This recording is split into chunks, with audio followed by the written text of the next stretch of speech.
Hey Rola, welcome, welcome. Hopefully the music is not too loud. I just got it started. Okay, so welcome to Sunday. Hello Helion. Hey Rola, how are you guys? Okay, so yesterday we left the stream on a slightly positive note from the aspect of setting up the kind of arranging some of the houses around here, but a little bit of a sour note on the end of setting up the binoculars, because they just did not really work as binoculars. Like, they didn't zoom in right for and so I figured that out. It was actually a lot simpler than I was expecting, because the ALS is set up pretty nicely. So it's it was easy. It was so easy. I just had to dig a little bit into how the code worked, and that's that. Rolla, thank you so much. It's well, because maybe it should say Unreal. Why does it look so unreal?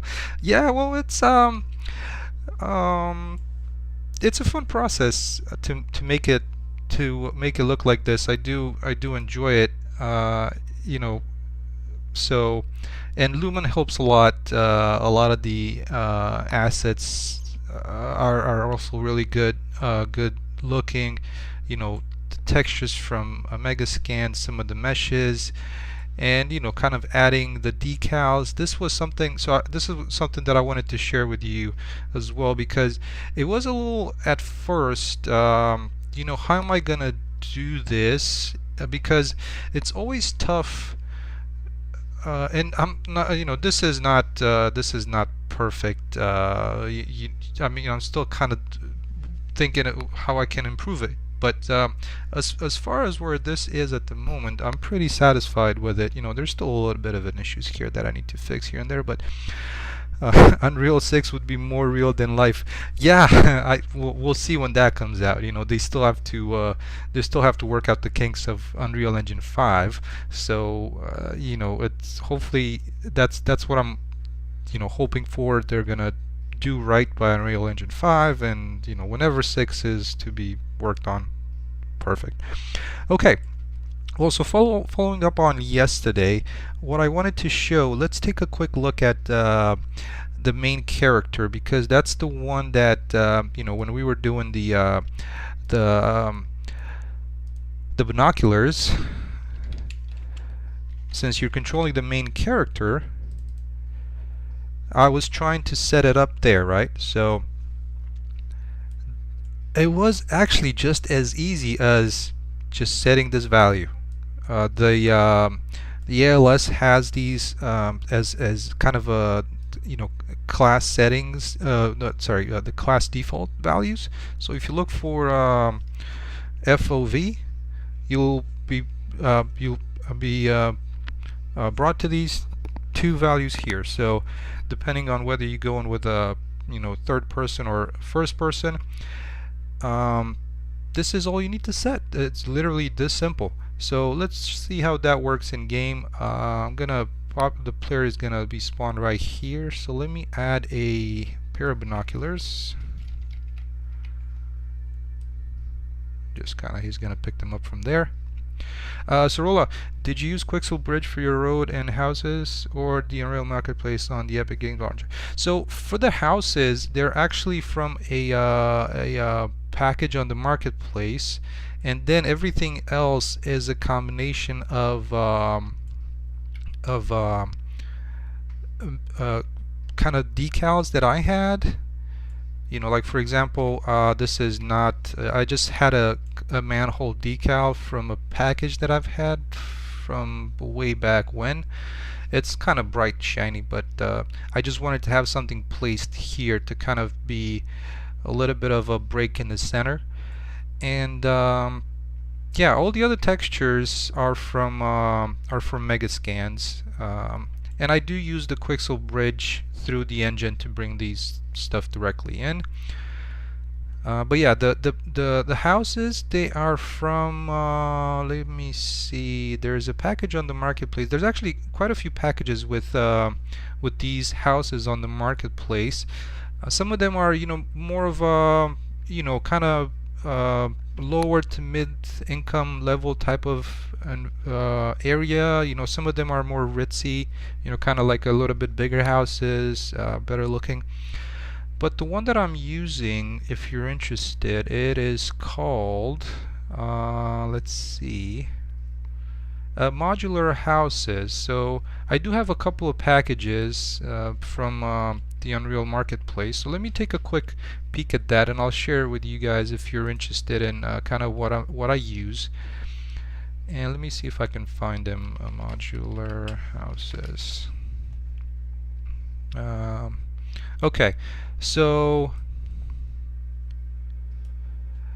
I have this one here, the residential houses modular pack. I believe I got it the first when it came on the marketplace, and it was cheaper than this. But there's all, if you pay attention to sales, you can definitely get it on discount. But I did get a really good deal when I got it, so I do pay attention to it. And let's see, unfortunately not for free, at least not that I know of, but if you're patient enough, you'll definitely get they might come out on your monthly, and I think this other pack, let me see, where is it? It's like a modular homes, I believe it's called. Yeah, so this one, I believe I actually got this one on free. It was like I don't quote me on it, but if I recall correctly, it was one of the free monthly things on the marketplace. So that's what's so awesome about the marketplace. There's a lot of opportunities to get free stuff. So yeah, there you go, Helion. So that's what I'm using for my houses here, and I'll combine it with some of the assets, because these don't have anything for the interiors as far as filler assets, like furniture and that kind of stuff. But the other package that I've shown, that one has a big variety of furniture. So the houses that are going to be enterable, I'm going to furnish them, kind of with that package. Okay. Yeah, yesterday we left it off at, kind of I was in the middle of thinking, how am I going to do the cul-de-sac, because it's a kind of an interesting subject, so to speak. It's not a straight, it's a big surface area, for starters. What am I going to do to kind of surround it, kind of put a border around it? And because when you have streets, they're just straight, right? They're straight, and they're gonna have some driveways left and right, and I think they might be a bit easier to manage, and that's why in any of these packs you don't see a cul-de-sac. And I was a little frustrated by that, so I'm like, okay, I'm gonna make my own.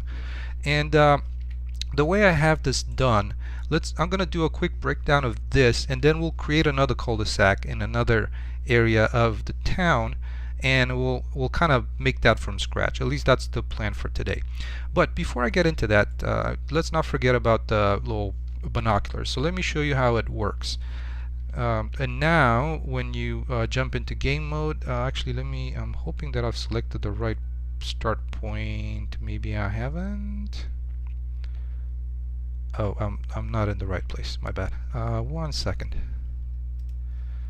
So this one should actually be loading the map and the town. I don't care about the other levels, and initialize actually this one. Okay.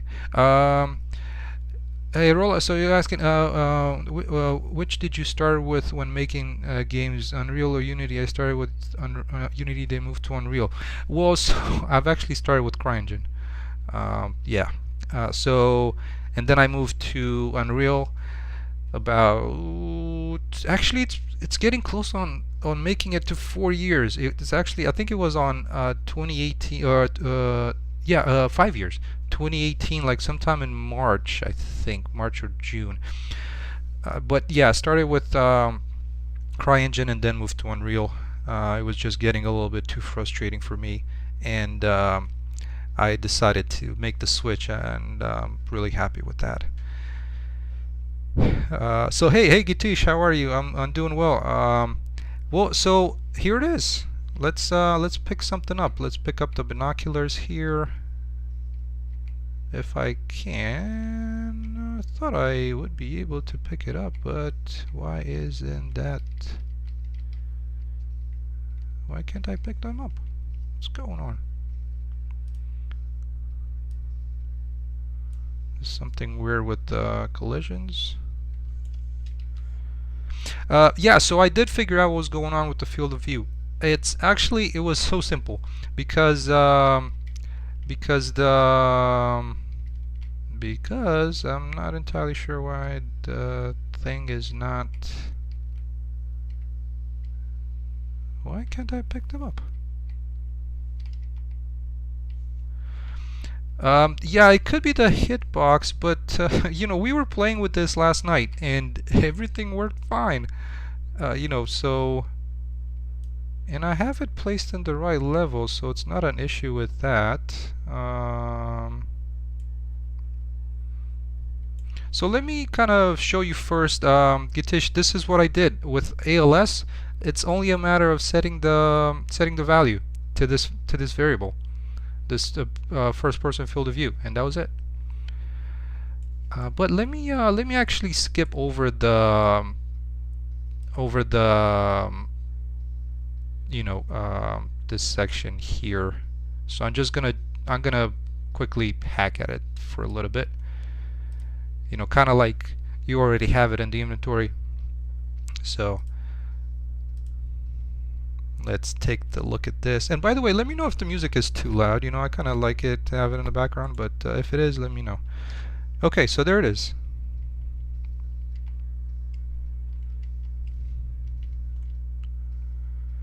And yeah, I'm not entirely sure what's going on with this one, why I can't seem to be picking it up.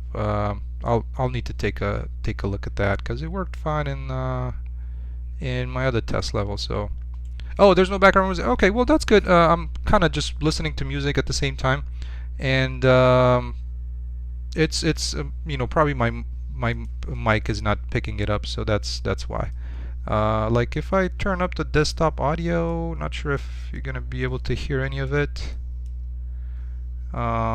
So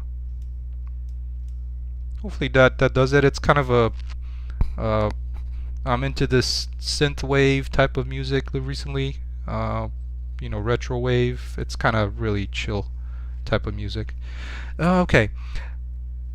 So yeah, Gitish, that was it. That was it. Just literally adding this variable, and that did it. That was it. That was I was surprised that it was so. Well, I was kind of hoping it was going to be simple, because I kind of remember setting it at one point, and but yeah, it was awesome. And now it works. Aside from it not working to pick it up properly, but yeah, things seem to work pretty good. Okay. Yeah, so this is almost done here. There's probably going to be a little bit buttoning up in this cul-de-sac here, but what I wanted to do is first I wanted to see how a like one of these sloped driveways, well, not necessarily sloped, because but you know, like if you think of these towns that have like inclined streets, you know, like think of San Francisco, right? That's one of the places that came to mind, where there's all these inclined streets, and how are the driveways, you know, to their garages and stuff like that being done? So I kind of ended up with something like this, and this is how it turned out. Do you have Instagram? And if you can, you tell me what it's called. Yes, of course. I do have. I believe if you look up my name on Instagram, you'll find me. So just the name of the stream, or you know, kind of the. Let me see if I look for myself. Actually, yeah, you can find me.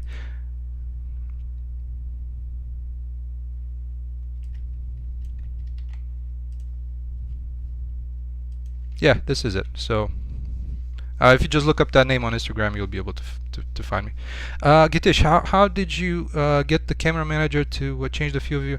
Yesterday was not working. Well, so that's literally, I didn't even have to deal with the camera manager.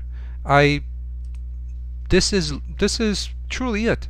Just but again, this is the ALS v4 package, so it does rely on the camera manager, and I think there's this variable. When I update this, that's what it's that's what sets the field of view for the player. Hopefully that helps.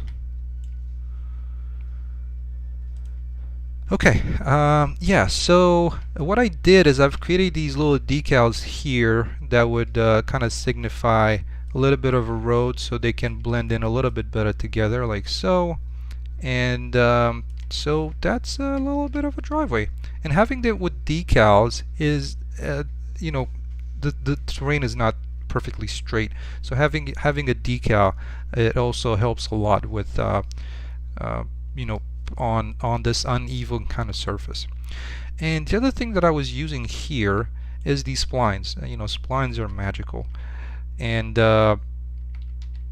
that's literally the entirety of the of the board, kind of the border of this cul-de-sac. So that's what's really cool about it. And what I wanted to do before moving on to the next cul-de-sac is actually trying to join these together here, just like so, kind of the same way that I did on the other side. Let's try and make it work as best as we can, at least for now.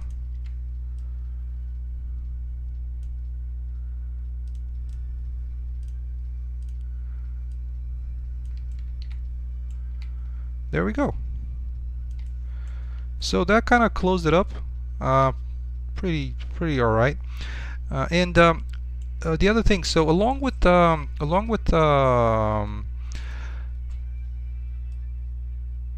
vertex paint for these surfaces, so sorry, along with the decals, I also made so I've created this two-tone material a while back, and I'm trying to make as much use of it as possible. So now, you know, I can like paint this damage area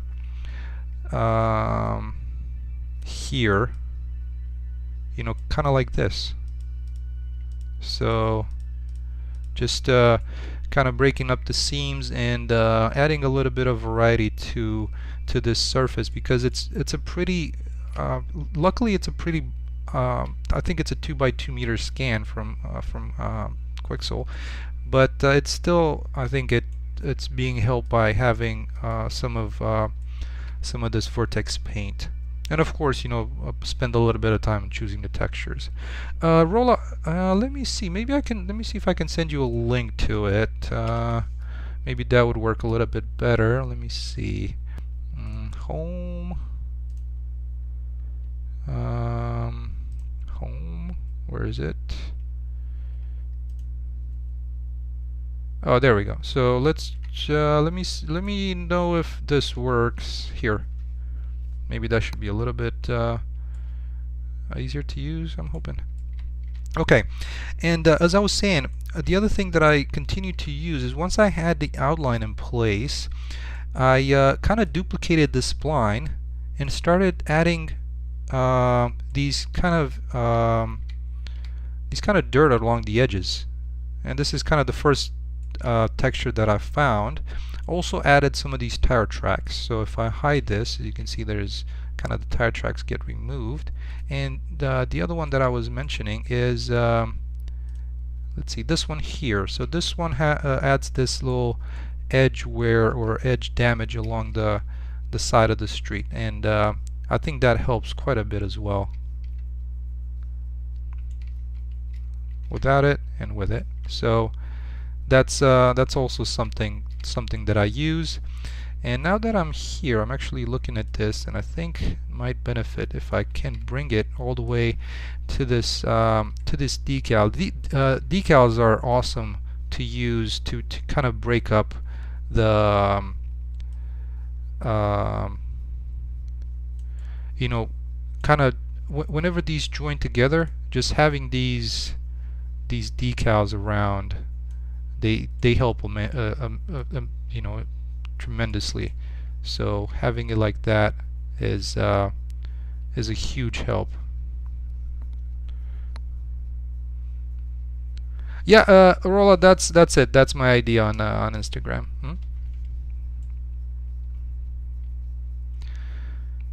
Okay, so let's finish this off first, because I was continuing. I was also doing this edge around the outside of the cul-de-sac, just to kind of have it like this. So Andre, did you ever create animated decals? You know what? I think I've implemented that into my my shader, if I recall correctly, so that there's like a kind of a moving decal, so to speak. But I haven't really used it, and yeah, I didn't really make use of it so far. Rolla, I will be streaming for another hour and a half. So I usually try to keep the streams at around 2 hours.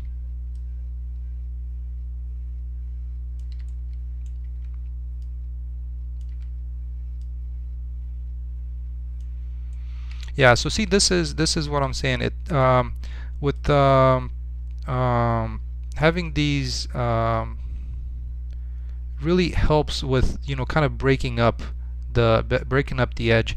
And apparently I haven't really looked at this decal, but it's got that kind of concrete look on the side, so I'm kind of liking it. You know, I might make it, you know, tweak the opacity a little bit, just to show the underside, like kind of the concrete a little bit better, because there's like this covering thing around it. I haven't really tweaked it too much. Let me see if you know, if I go like this, you know, you can see a little bit more of it. So maybe this should, yeah, that should be fine like that. Okay.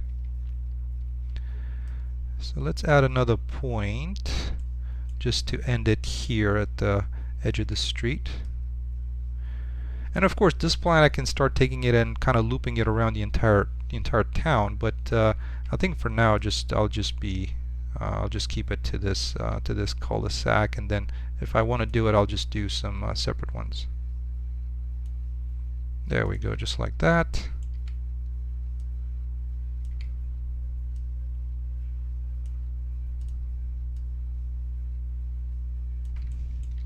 Okay, so that's looking pretty good. It's adding that edge, I think, just adds quite a bit to the look of this.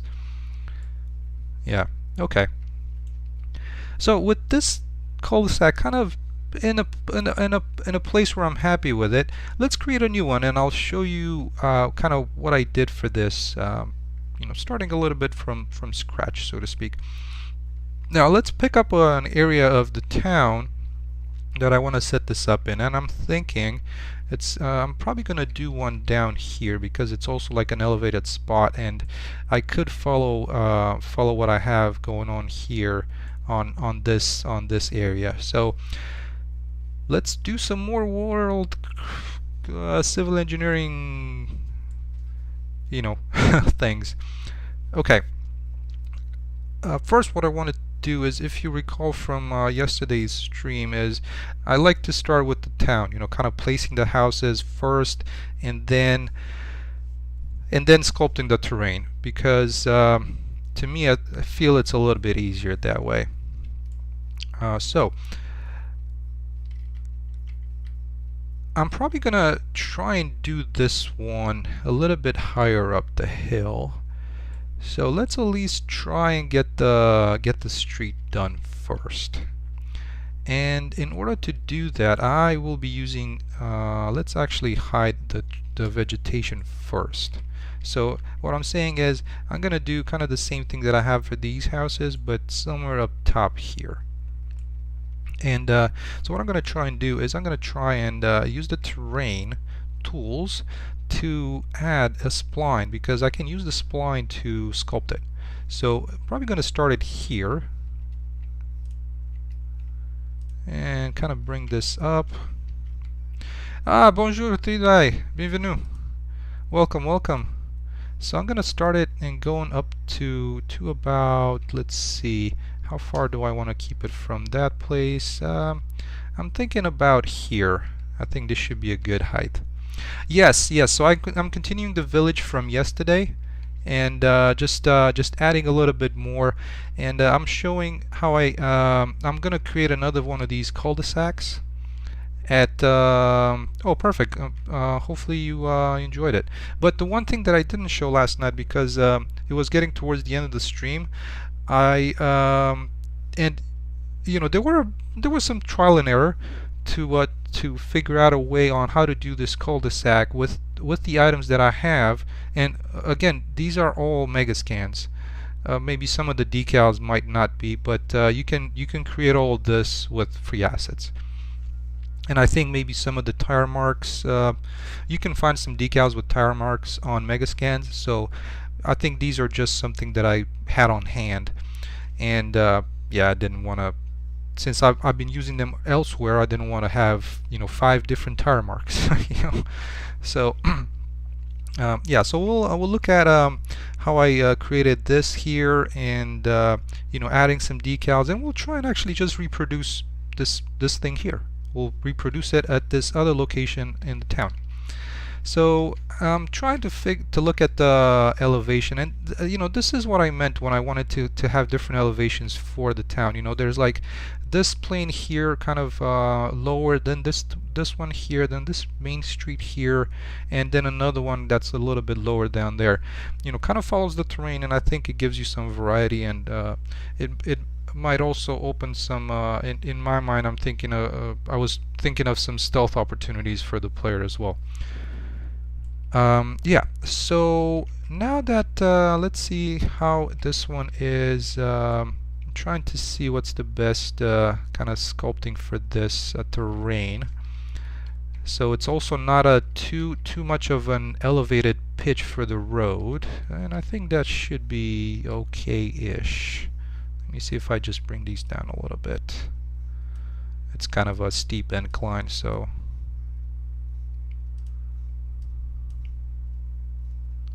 I don't want to overdo it, like there. Okay, so that's pretty good. And I'm thinking this might let's loop it around here.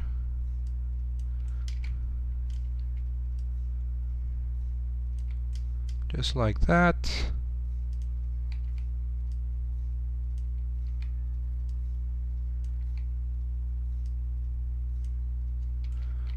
And I think that's a good place to start the cul-de-sac. I just wanted to make sure that I'm not getting, going off the side of the world. Okay.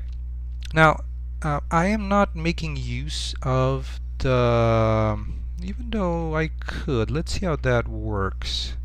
To use the spline itself. And let me make sure that I'm getting the right mesh. So I'm going to try and use the spline meshes here. Sometimes they work, not in all instances. Like for example, this one is a spline that I'm using here, and even though, so first I sculpted the terrain using the landscape splines, and then I just placed an actual spline here because I had a little bit more, I think I had more control over it that way. Also, this little driveway here is also a spline. So it's not a terrain spline, it's just a regular spline.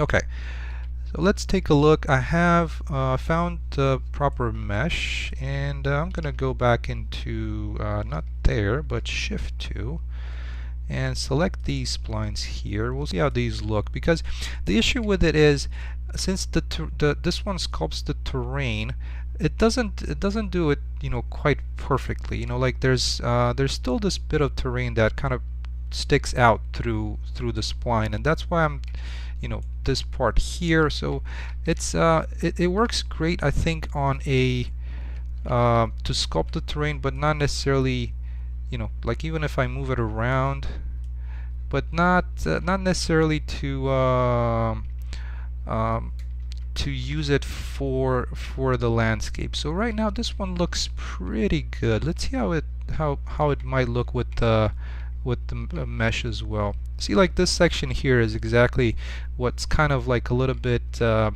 you know, not the best of you know, like this section here.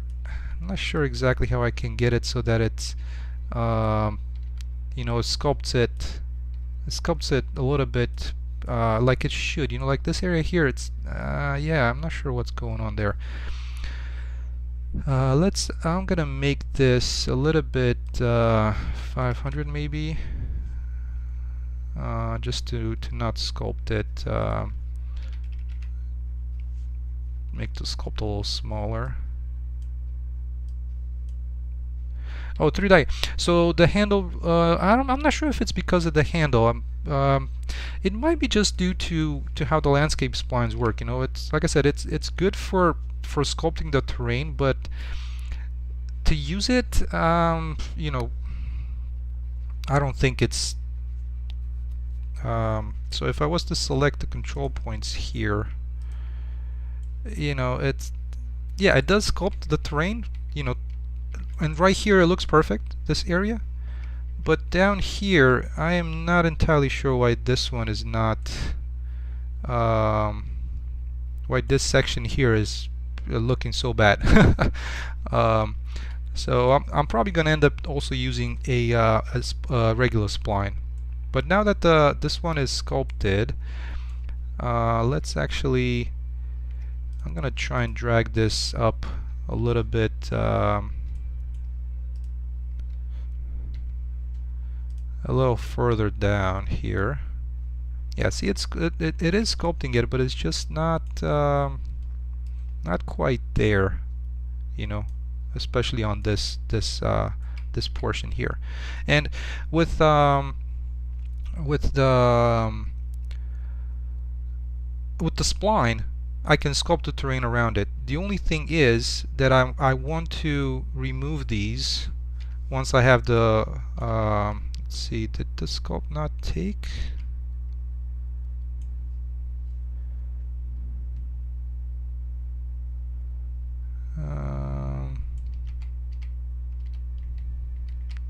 I guess I might have to leave that in place, because if I delete it, I kind of thought there was a way to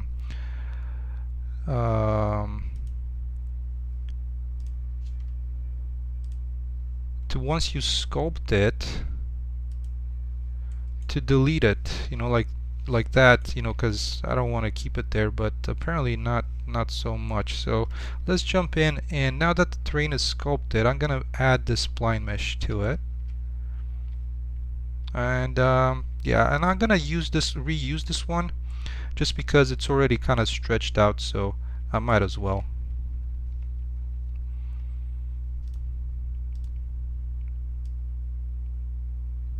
And you know, it's also kind of scaled also. That's the other thing. Alright, let's quickly extend this out and see exactly where it ends, just to see if we're in the right spot with this. And it's just about where, yeah, so see, this is what I meant, that you can still move the spline around and adjust some of the actually, now that I'm, yeah, I might just try and use this one for now. The other thing that you can do, which is really cool with the spline, is whenever you select one of these points, like right now I'm just kind of floating it above the terrain, but if you press end, it's going to drop it right on top of the terrain, or on top of whatever collision it has below it. So that's actually a cool feature of it. So if I grab this point and I hit end, it just places it right on top of the terrain. So I think that's a really nice feature of the spline. And of course, with the terrain spline, you can also do something similar, but the fact that it's the sculpting, it kind of throws me off a little bit. Not sure why it's not working out so well, but I'm just gonna go with the regular spline for now. Alright, so let's bring this in to about where that where the area for the for my cul-de-sac, next cul-de-sac is going to be. And let's see, why is this well,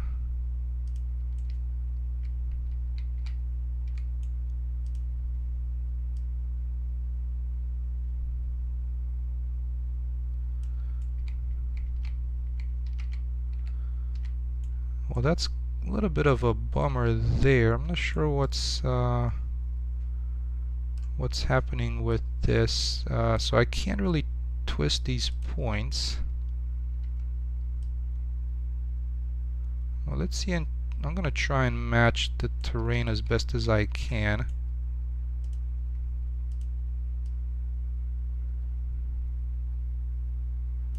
Because as you can see, it kind of starts turning sideways, and I'm not entirely sure why.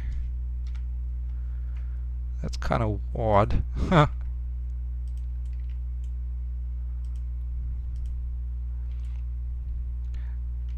You know, there is a turn, and this one was pretty straightforward. It's like just straight road. This one here, yeah, not so much. You know, it does have this turn in it, so I'm kind of thinking that I might just end up using the landscape spline and then trying to adjust the points in it. That was a bummer. I was kind of hoping that I was going to be able to use this again, but I'm not sure I can get around the twist in like this curve here. Because at least the way I have mine set up, I can't rotate this around this x-axis. You know, I can go up and down. You know, I can go side to side, but you know, not to roll.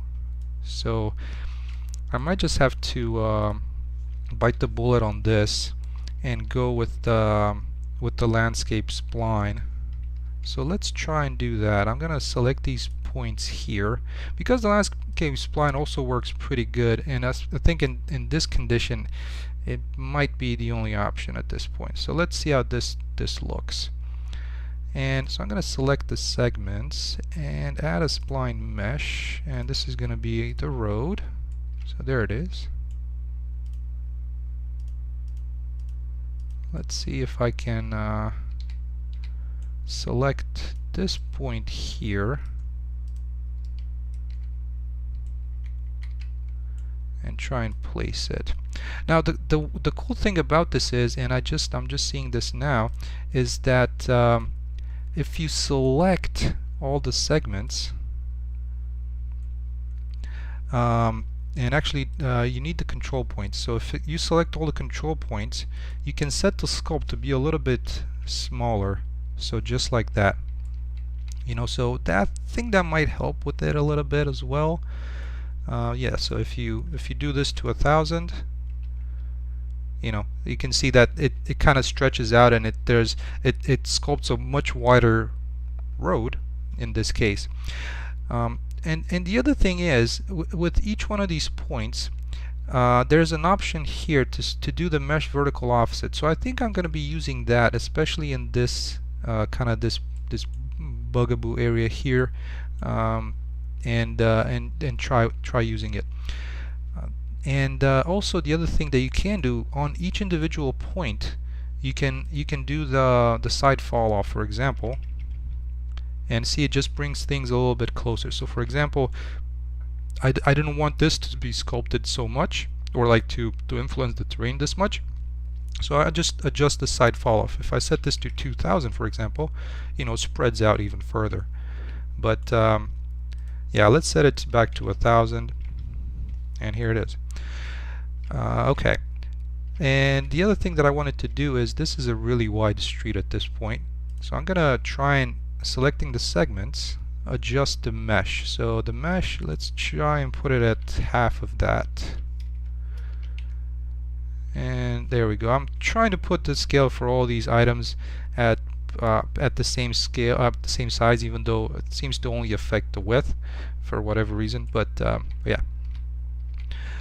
Okay, let's paint the terrain as well, so we can get rid of some of the stuff on the road. And the path layer does not have, for this Nordic conifer biome, does not have any vegetation on it, and that should work out pretty well. And for sections like this, you know, I can I can also use the just a regular spline to kind of, you know, fix this up. You know, a regular spline, a decal, there's quite a few options, luckily. Alright, so let's continue on and finish the road going up the hill here. And just to remove some of the vegetation that's clogging it up.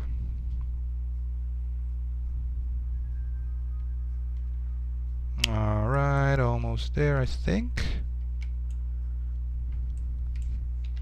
Let's make this a little bit bigger.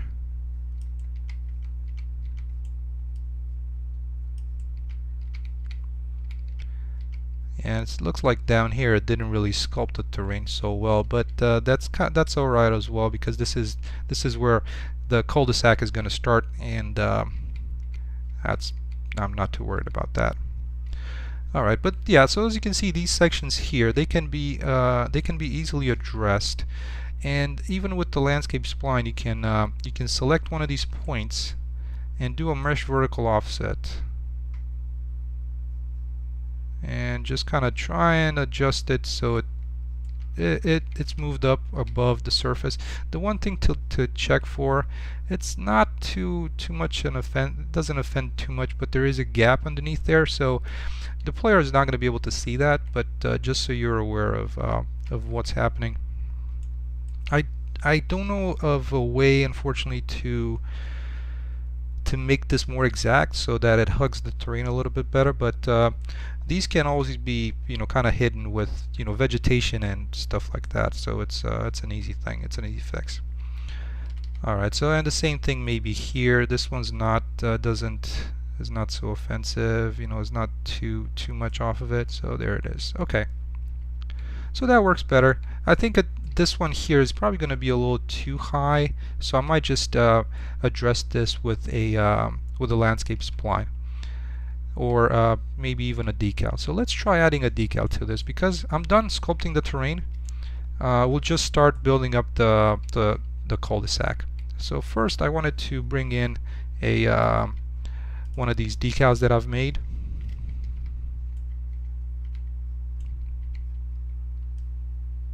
And try and place it here and see how this is going to look. I'm going to make this a little bit bigger.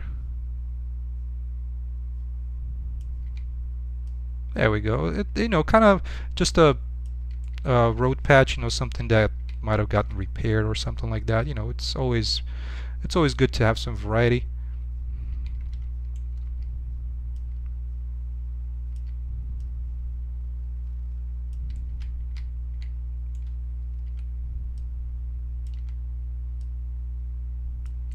So there we go. Problem averted, at least in a simple way.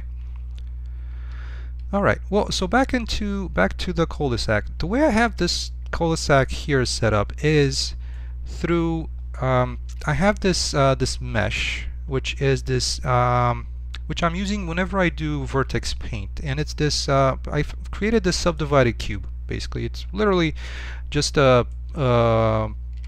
cube that I've exported from Blender, and this is how it looks. As you can see, it's kind of subdivided into, there's what it is, like 1, 2, 3, 4, 5 edge loops by 5. 1, 2, 3, 4, 5, and so that way it if we look back into here, it allows me to do this kind of vertex paint to paint in some let's actually select one of these guys and go to vertex paint mode, and it allows me to paint some of this damage around here, you know, or, you know, remove it. And I you know, just to as a suggestion from kind of at least what I'm doing, is adding these decals along with where the damages are at, especially I think for concrete, does make it look a little bit more kind of okay. You know, I can see that there's like damage around where this big crack in the road is. So the same thing is going to happen in this cul-de-sac. I'm going to use one of these subdivided planes to move it somewhere in position here. I'll see exactly where I want to put it.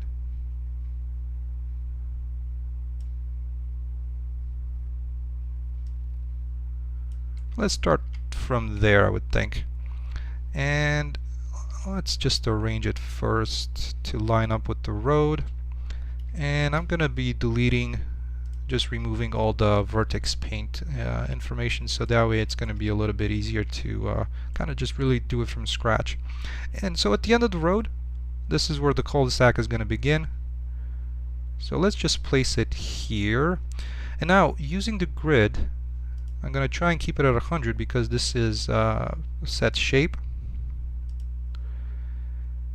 And let's try and bring this to be on the grid. So I'm going to try and keep it at 31,800, and then this one at 300. Kind of like that. So that way it's going to make it a lot easier to place the rest of these meshes for the cul-de-sac. And in here, let's hide the terrain real quick. So this is how it looks. I'm using like 1, 2, 3. There's 9 of these meshes, and then just sculpting the terrain around it, so it's kind of blends it in. And I'm gonna hide the vegetation again. So we'll do the same thing on this end. Gonna use this, and now that I have it on the grid, let's move like that, and another one like so. Just selecting all 3, and we're gonna do 3 more.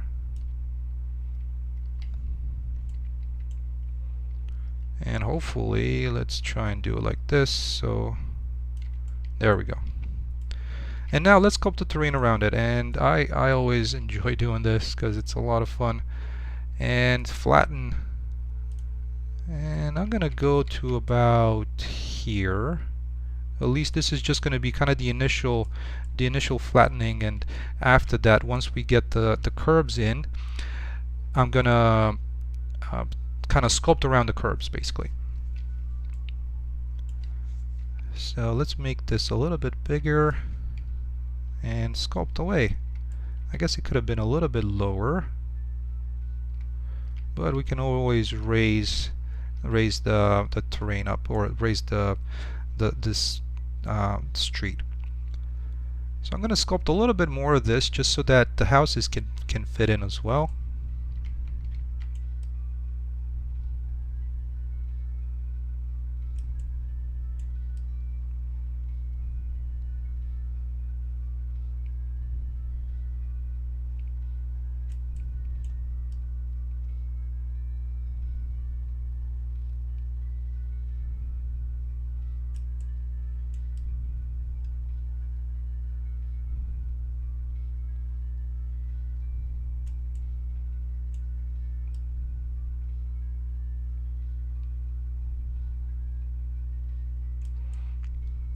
Alright, let's see how this is gonna look.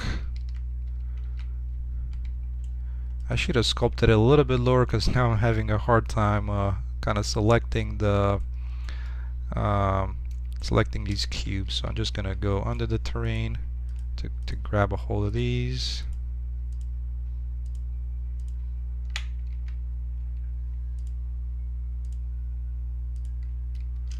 Alright, so let's just move them up to about there. I think that's fine. Alright, so now that we have the kind of the ground in place, I'm gonna go ahead and bring in a spline. And for this spline, I'm just going to use the same mesh that I have here. This comes from Megascan. It's like if you look at it, it's like a S modular concrete median kit VCDOBEEADW. I'm not a spelling bee champion at all. So yes, there we go. So I'm going to use this in here. And the main thing with this one is kind of getting this to fit a circle. And the way I did that was actually, funny enough, the one thing that I have as a circle is a manhole cover. So I'm gonna bring one of those in and just kind of place it there in the middle.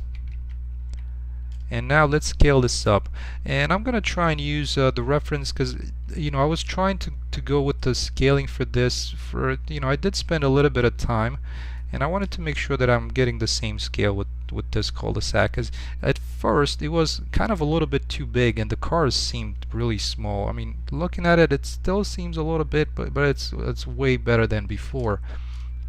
So I'm gonna try and use this this mesh to kind of set it somewhere in the center, and then scale this up to be about the same size as this. So as you can see, having the circular mesh would definitely help a lot with the placement of kind of the point placement of the spline. So each one of these points, I can follow along with this mesh to make sure it turns into a circle. And now, not all cul-de-sacs are circles. Some of them are like kind of this oval shape I've seen, like a half a circle. But in my view, this circular one is the easiest one to work with. So let's move this one back here, where my my concrete section is. Alright, so now that it's in place, I'm going to use this to just kind of trace the outline of it, literally. Let's kind of put it right about there. Nope, why did it? I need to move it higher up. There we go, like that. Okay, one thing that I actually haven't tried when I did the other cul-de-sac is try and do this in let me try and hide the terrain as well and some of this other stuff. To do it in come on, hide all of them. From the top, like looking at it from here. Let's see, where did I put it?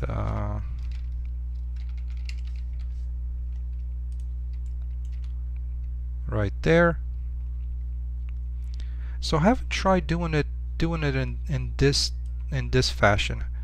So literally just using this to move these along. So I'm gonna turn this down to maybe 10. We'll see how well that works.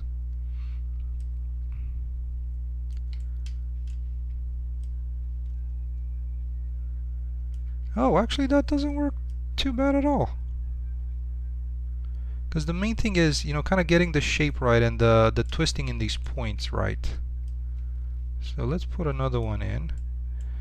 And I might need to go and check. Let's see if instead of being in wireframe mode, I'm going to try and go into this. So I'm trying to also keep an eye on and not stretch the textures too much. And I think it's kind of fine like this. Alright, let's add another point to about there. And rotate this around. Oh, come on, the other way. There we go. And of course, I think you should be able to do this in 3D program as well. If you're so inclined, it might actually turn out to work a lot easier now that I think about it. But the nice thing with the spline is that you can change this mesh and pick something else. So that's why I kind of like these splines.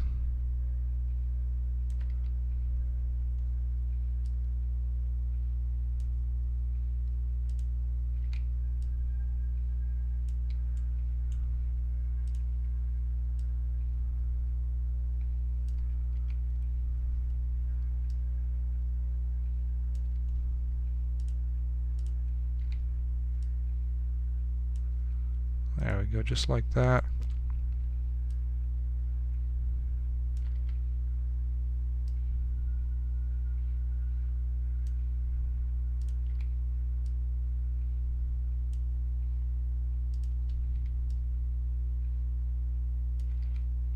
And also the good thing is about having this spline is, like I said, I can duplicate this and make it a little smaller to add the little decal around the edge, you know, that kind of damage, maybe some of the tire tracks going around. So I think that's pretty helpful to have.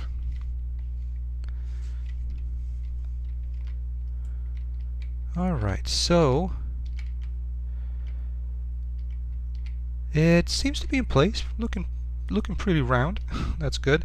I'm gonna delete this, and let's move this down to the surface of the, you know, kind of just really making it the cul-de-sac. Alright, let's unhide everything, and I'm gonna hide the vegetation so we can do some of the other little nifty things around here. And I'm gonna start with sculpting the terrain just to cover the outline, or not the outline, but the squareness of these, and just leave the cul-de-sac with the concrete in the middle. Okay, so let's jump into sculpting. So I'm just going to start by sculpting here. We'll see at what point does it really just go above this the concrete tiles here. I'm going to make this a little smaller, and let's kind of go to about that point. Drop the fall off down some more. There it is.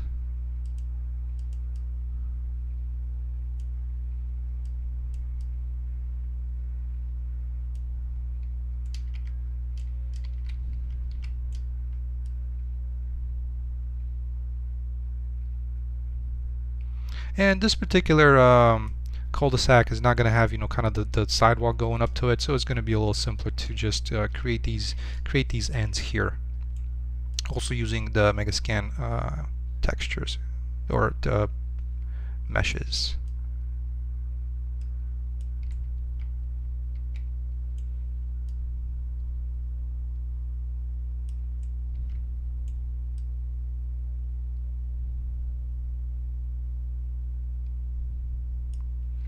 Alright, there we go. So one of the more complicated things is complete, you know, like placing this this border around here.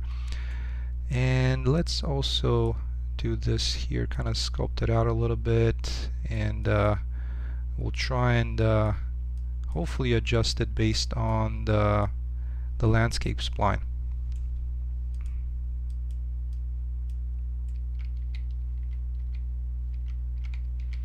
Because right now it's not really sculpting it when I was expecting it to, but we'll just fix that ourselves. Alright, so let's paint the terrain since we're in the landscape editing section here, and I'm gonna paint again this this path since it doesn't have any vegetation on it, just like that. There we go. Alright, so that way there's no vegetation growing out of concrete, which sometimes I guess can happen, but this is not the scene for it. Okay, along with this, since it feels a little barren, let's also add a couple of houses. So I'm just going to use this group here. I'm going to duplicate this.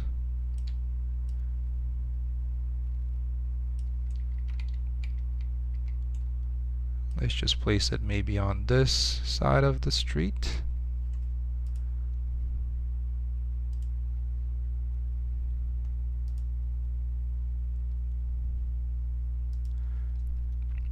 And let's add another one that's different from this one. Maybe this one, it looks a little bit, you know, ritzier kind of place. So let's use this.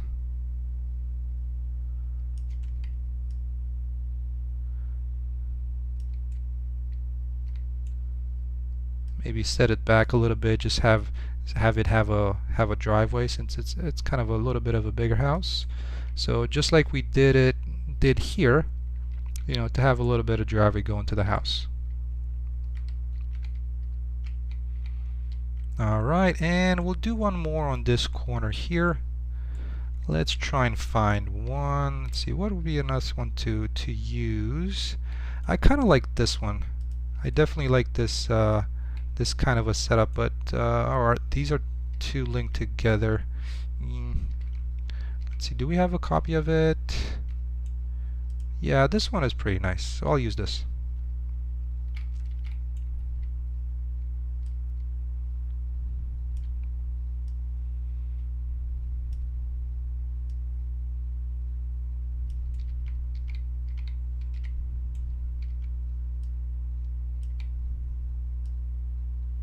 And place it right about here, at least for now. Let's continue on with the sculpting for this, because it looks like it's a little bit off here. You know, like I've seen houses that float, but on water. So we'll just make it like that. There we go. So now there's at least some kind of there's somebody living here, right? Let's also flatten it for this one. Doesn't have to be perfect. I just try to not make too big of a, you know, gaps and stuff. So there. All right. So now it looks like there's people living here. There we go. Let's add the final two pieces that would end this this cul-de-sac here. So these meshes from this pack of, it's kind of like a modular thing from Quixel, also comes with this little bit that's, you know, was like really just an end. And it goes right there. Let's use another one for this one here.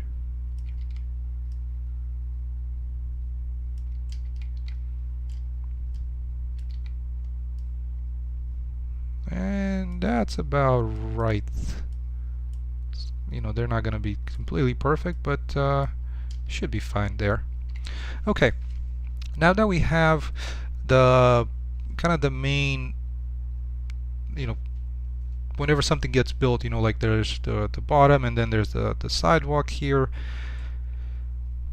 Let's add the kind of the, you know, add some damages on this road, and to, you know, with this texture it doesn't look like there's a lot of tiling, which is great. It's a pretty good, if anybody's interested, this particular one is called concrete gravel, and yeah, there's quite a few of them, so if you can look up the ID is this one here, TJLKEJHN. Hopefully that's helpful. But what I wanted to do is with the help of, you know, this spline that I've just created, I'm going to duplicate it and kind of just place it right where that you know, if we recall from here, this little damage that goes alongside the edge is, you know, kind of, I've seen, you know, there's pretty common along the side of you know, these concrete blocks to have something like that. Let's find this out. So I'm using this plane subdivided, which is just like that cube subdivided, but just a plane. So if you do use a plane instead of the cube, I just went with the cube because I felt it's easier to place. And but for a plane, especially for something like this damage along the edge, the plane should work a lot better, because it's also kind of a decal material applied to it. So I'm going to apply the plane here, and I'm going to go back and also grab the texture that it has. So it's this decal bottom dirt, and there's plenty of those with Quixel, you know, when it comes to some of these decals. Alright, so let's apply it to here. I'm going to try and move it to about where the damage would be at, And now we'll just adjust some of the spline points so it matches with the edge of the concrete. So let's see how that would work. We'll just rotate this a little bit, kind of bring him in here. Let's move this one as well. Let's go into full screen mode. Might be a little bit better to see some of this.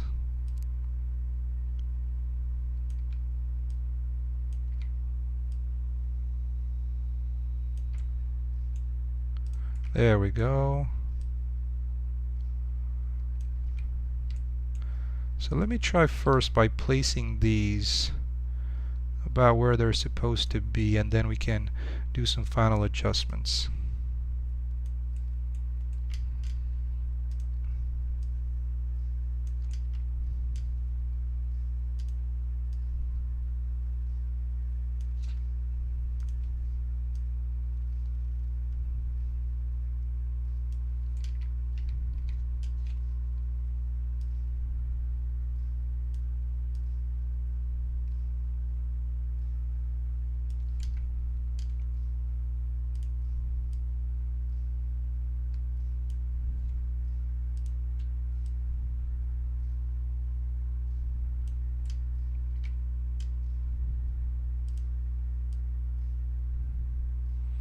And for whatever reason, I think there's like a pretty high or pretty low roughness on this particular item, and that's why it looks a little bit off. Let me adjust this to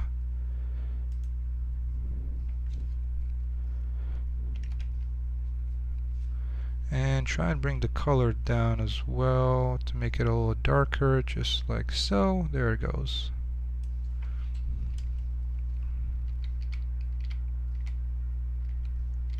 Alright, let's finish the placement of these.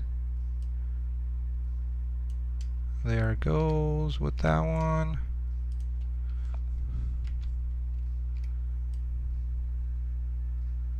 And that. And that. There it is. Nice.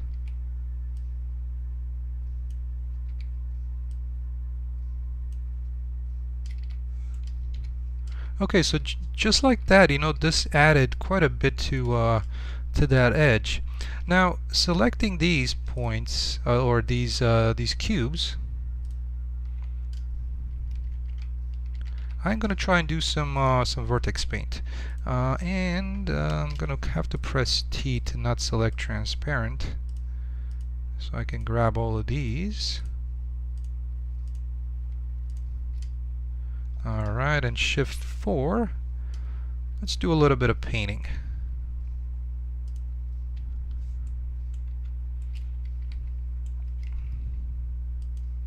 So I'm going to try and start, you know, kind of paint a little bit around the sides, just to show some damage around here.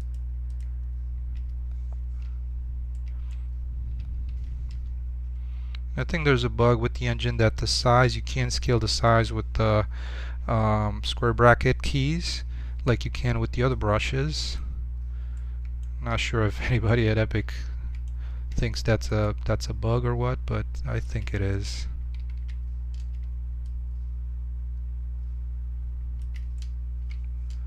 Yeah, so just adding some of that damage alongside it, I think it helps quite a lot. And just kind of straighten it out into this kind of little crack going down here, and we'll fill that in with some decals as well. So let's finish this here.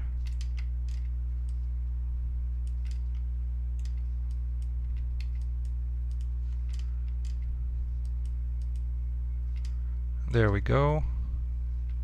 Maybe join these together if we can.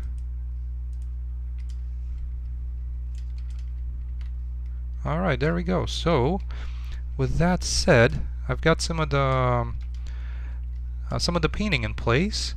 Let's add some of those crack decals here. Decals. Let me try and find some of them.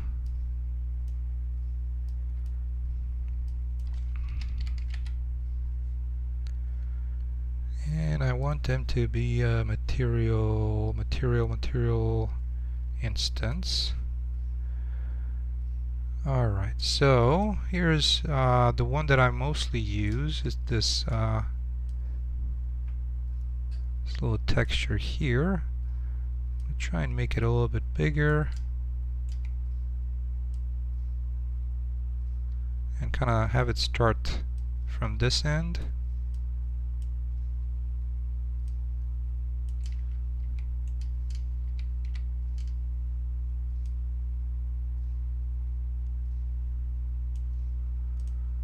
Let's try and do the one thing that unfortunately with the spline, what happens is,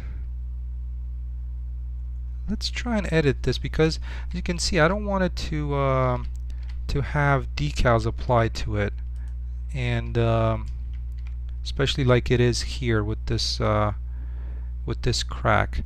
I mean, you can position, I mean, I can work a little bit better on positioning this, you know, so it's kind of like that, but since I've started this one on that end there, I think I might want to just do it like that, but the crack is showing on top of this mesh. So one thing that I wanted to try, and I haven't, might be a good opportunity to try it out, is the spline mesh component in my construction script for the spline. I wanted to see if I can, for the static mesh, to actually have a way to tell it to not use decals. So let's see, does this as a static mesh component? So I'm not entirely sure. Static mesh type. So with the static meshes, you should be able to, like in this case, set receives decals. I'm not sure if this one has that, the way to set it up. Could it be with the spline mesh component? Set receive decals. There we go. Let's see if this can. That way we can set it up so we can tell it to not receive decals. Let's try it out. It'd be interesting if it does. And promote the variable.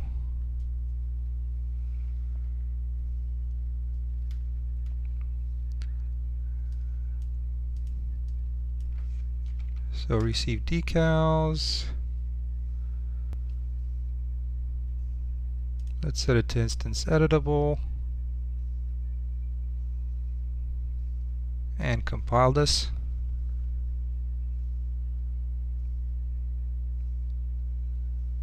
Come on, you can do it. I'm not sure why it's so choked up on this particular actor. Maybe because there's like multiple being used in the level.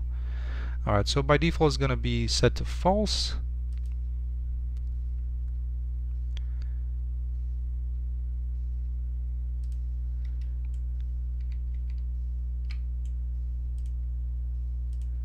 Oh, and there it goes. It works already. I might want to set it, let's actually set it to do receive decals from the get-go, just so that, you know, maybe other ones would need to receive decals, you know, whenever you place it into the level, but that way you can turn them off if you want to.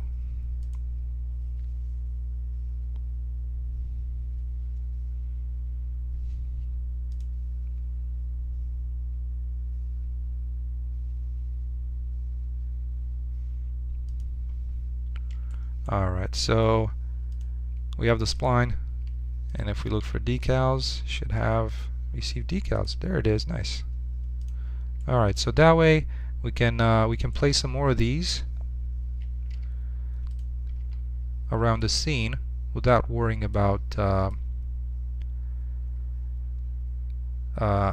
sidewalk. Alright, so let's place a couple more of these.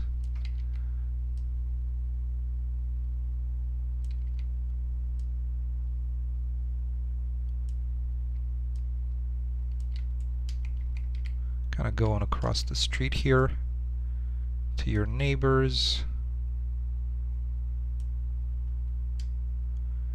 Just like that.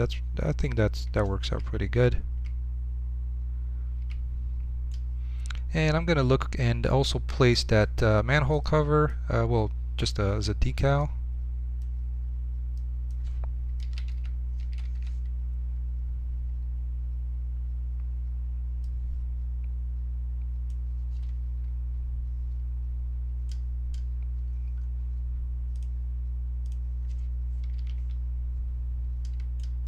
There we go, just to have something in the middle there. I'm going to try and use another one of these. A little smaller one right there. Cool. Okay, so that's good. Let's fix the road because this one is kind of not behaving as I wanted it to, at least. Select the spline here. And I'm going to try and, just like before, adjust the mesh offset. Yeah, and that's a little bit too much, just because right here you get this kind of big gap. Not that it can be fixed with some meshes, but I'm trying to figure out why this one does not, it doesn't seem to be sculpting the terrain properly. Because if I place it there, it does. It just looks like it takes into account some of what I've done. So let's try to just to kind of adjust it.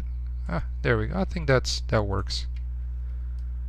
We can do the same thing that we've done before, where we add the decal. So it's kind of right about where my cul-de-sac these cubes are placed. So I think it's in a good spot there. I'm gonna grab these decals, and this is just the one that I was setting up. It doesn't have to be the same kind of texture, so we'll just adjust to one that has these kind of two-lane roads type of material.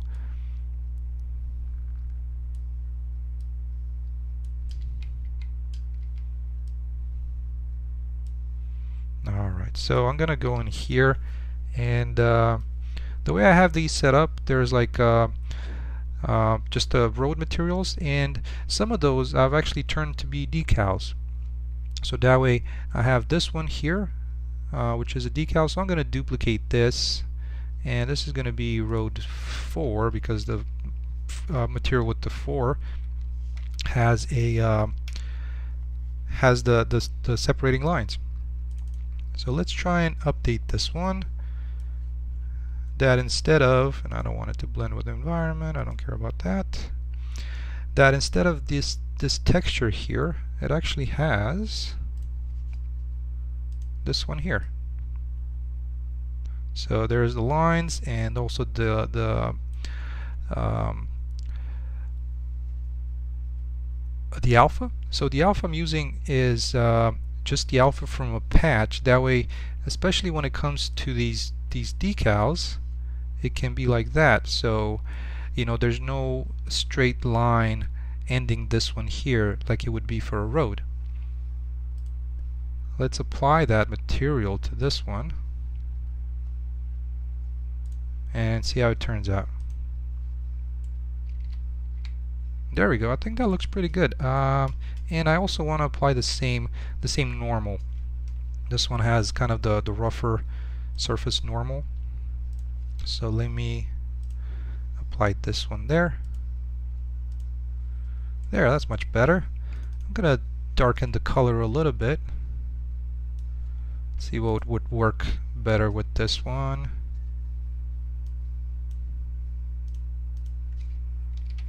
That's a little too dark.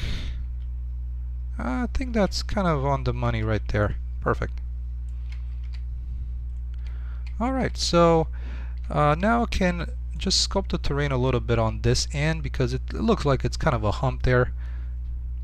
So let's adjust the terrain a little bit. Sculpt. And I like using the flatness, so I'm going to try and flatten it to this target there to make it just about there. There we go.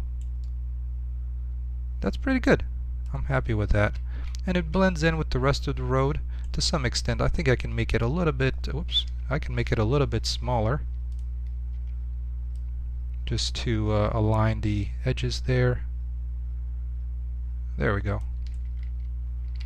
Cool. And the thing with the decal is that also provides a transition into this area here. I'm gonna sculpt it a little more just to hide these corners right here.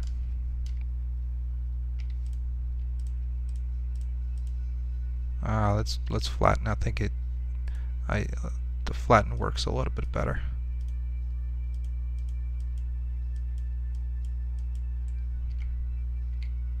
Right there and right there. And I just noticed that this one here has a little bit of a gap there, and that's because in my, what did I get out of this mode? This one does not end right into that concrete block. So let's just join them together. There it is. Okay, that's much better. Alright, and let's add a couple of more decals just to help with the transition between these two surfaces.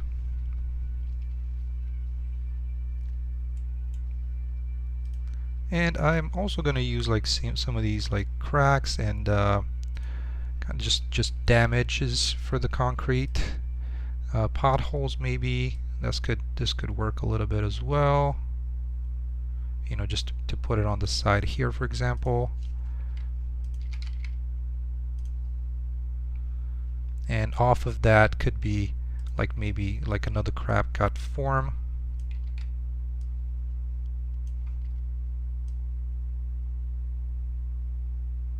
Kind of like that. Maybe let's flip it around. Something like that. Alright, and let's address this edge here.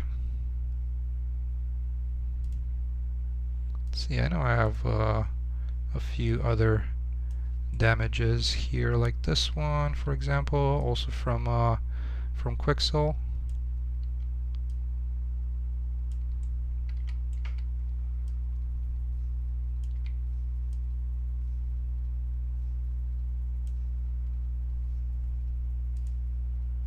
And I think I have one more that I use, which is pretty similar to the other one.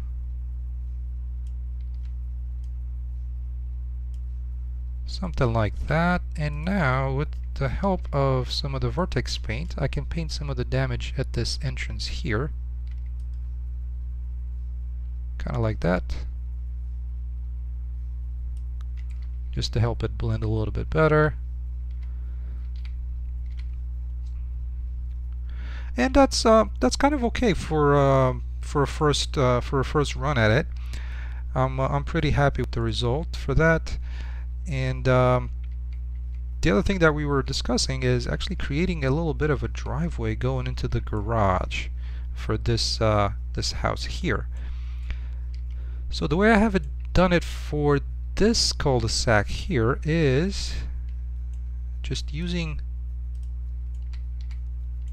the little points in this to just sink this down into the ground like so, and then with the help of the decal that I had here for the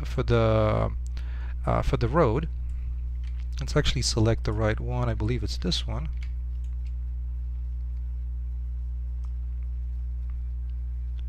Placing it right there. Now I need to make sure that I use the right texture for this, because this one is the one that's kind of the one with the road separator thing on it. So let's use this one here was just some kind of distressed concrete, maybe a little bit too distressed, but right off the bat this is the one that I had on hand.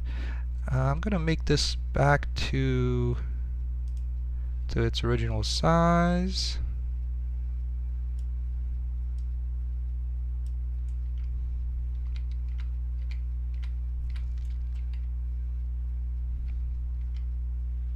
And I can stretch it out a little bit. It's not going to be too noticeable.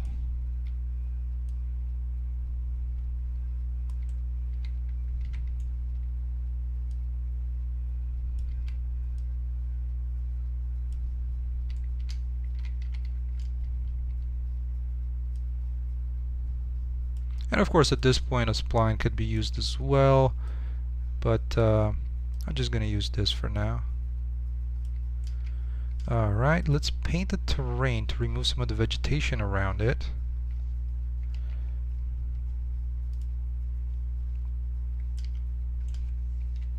Or the vegetation that grows through it. Just like so. There we go.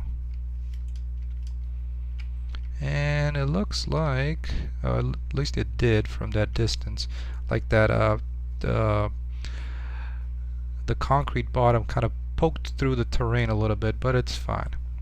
Alright, let's unhide the vegetation and also sculpt around it, or remove some of it. Let's go into Shift 3. Just want to quickly save this.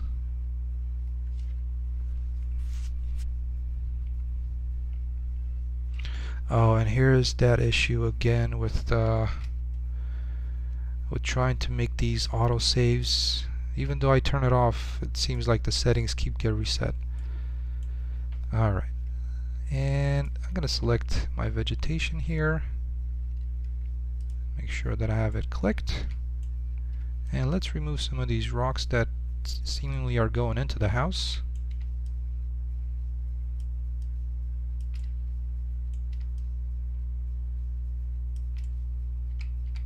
There we go, and this one here.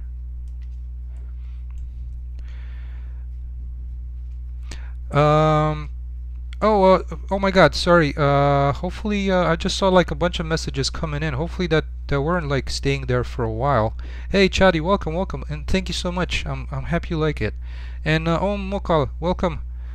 This is a game that I'm working on, and it's really called, just like the name of the stream, On Your Own. It's an action adventure game. Andre, how do you hiding foliage? So I'm just deleting it right now. I'm literally just removing some of these items. And Heaven's Disciples, a foliage block, a foliage. That's the way the entire map is populated with procedural volumes. Now, of course, the map was just meant to be a forest, you know, from the original creator. But in my case, you know, it's gonna be, there's gonna be stuff in it. So, oh my God, 20-30 minutes. I was kind of wondering why there's no messages coming through. Thank you, YouTube. Oh my God, you're so helpful. My bad, guys. Yeah, my apologies. I'm not sure what kind of triggered them to get delivered now, but thankfully they did. So Heaven's Disciples, yes, the entire map is populated with procedural volumes, and probably for the town, once I have everything in place, I'm going to use procedural volumes to block these houses out. So yeah, so Andre, you're not the only one facing these autosaves. It's kind of a weird thing that's going on. I'm not entirely sure. I think it's just a bug at this point. So not sure if there's a way around it, or just wait until the next version comes out. And Andre, you're asking how good are your Blender?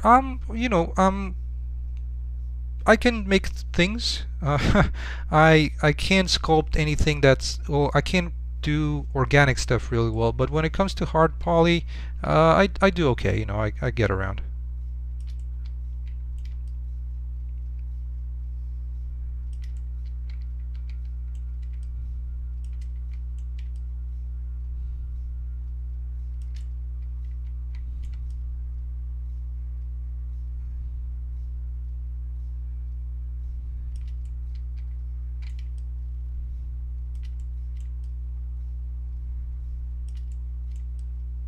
Oh God, where's the bottom of this tree?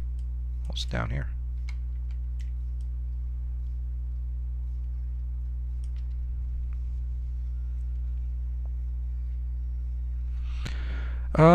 Well, so, um, yes, if I was to resimulate the foliage, then, um, well, let me put it this way. The terrain material itself has,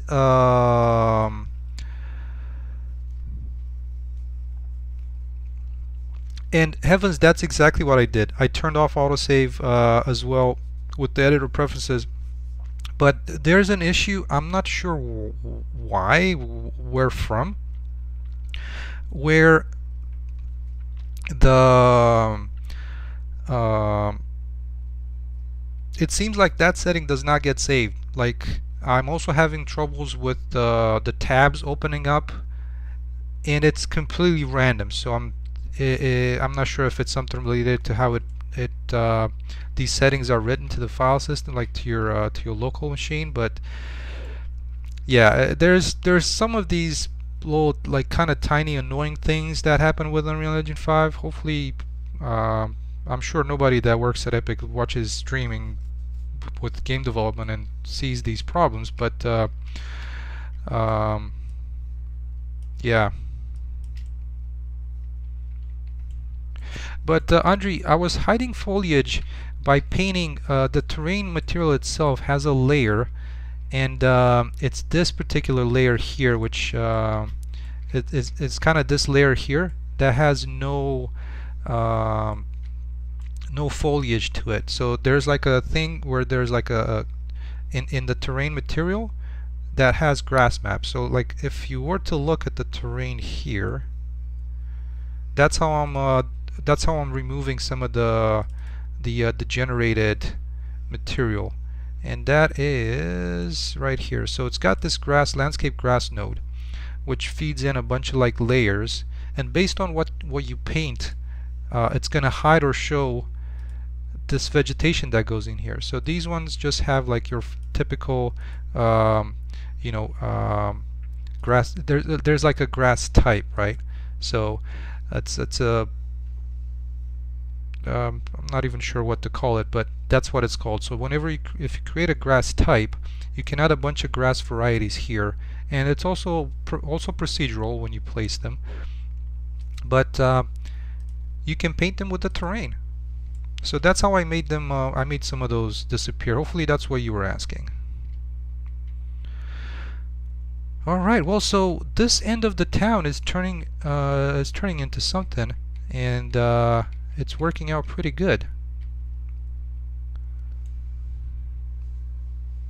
Oh, so you I might not ask correctly.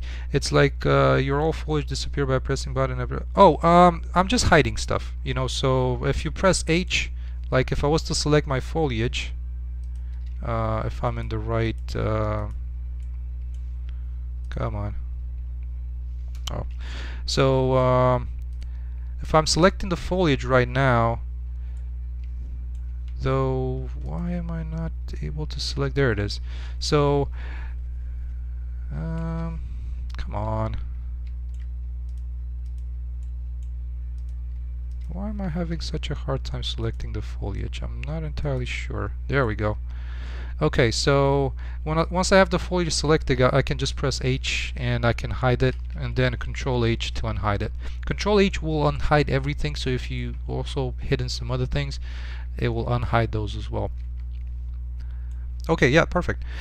Alright, well, so let's actually finish off this little area behind the houses, and that should make things look a little bit better. And for that, I'm just gonna go to my trusty little cliff mesh here. So let's bring that in and kind of place it around the back side of this this house. Let's sculpt it a little bit more. just to push the terrain back a little bit, and sculpt, flatten, and let's grab the target, make it a little bit higher for now, like right about there. See how that would look. Let's make this a little bit bigger.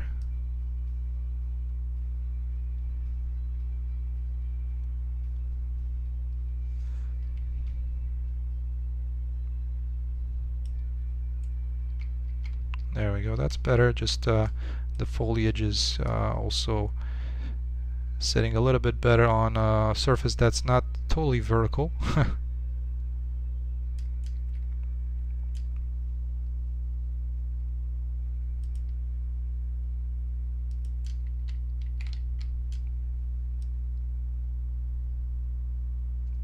So just doing a little bit more sculpting here, and then we'll probably just try and smooth it out.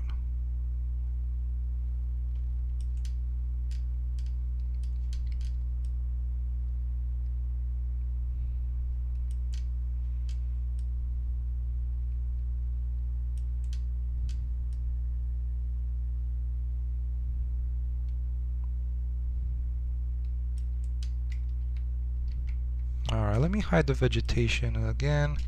It's just getting a little bit in the way, and I'm creating like a little bit of a kind of mountainous miniature area here. Alright, let's sculpt this, finish sculpting it.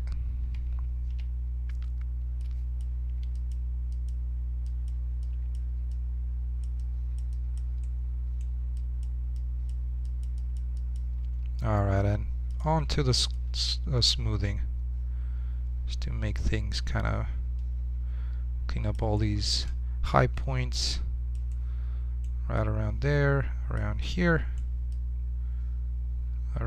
as well.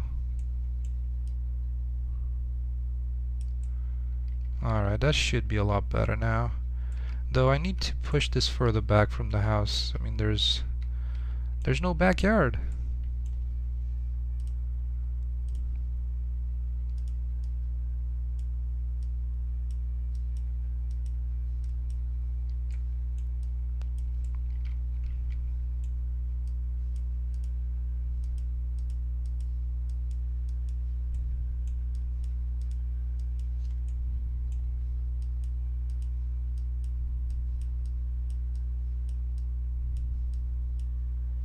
I'm just gonna mess with the terrain and then just smooth it out.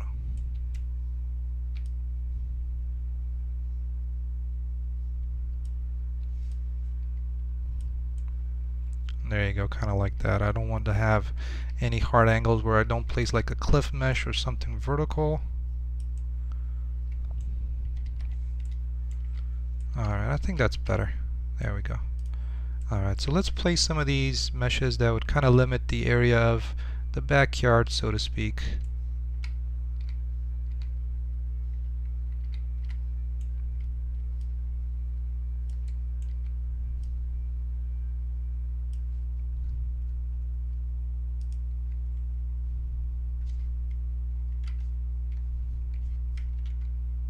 Whoops, no, that was too big. There you go, that's better.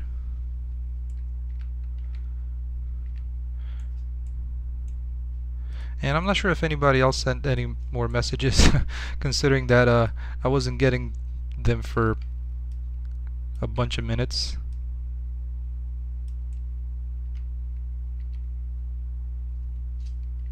Alright, so that's a pretty decent backyard. The one thing I'm not really liking about this particular house is that it doesn't have any kind of exit back behind. Oh, Tess, thank you so much, Andrew. Yeah, I'm getting them. Thank you. It seems to be working now.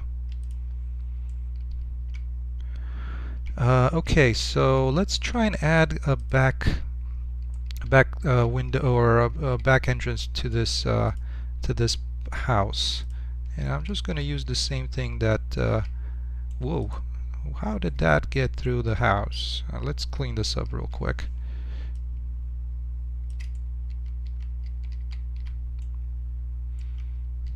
It's kind of interesting that I can't really place, if the houses are there, I can't really place the brush to remove things. So I'm just going to do it like that.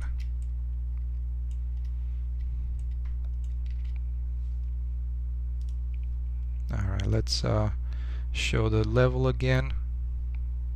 There we go. Okay. Let's see, how are these pieces put together? So we have these here. We have the fences. The stair is one block. Oh, this is awesome. I'm happy how this developer made these. And then let's try and get these and bring them back here.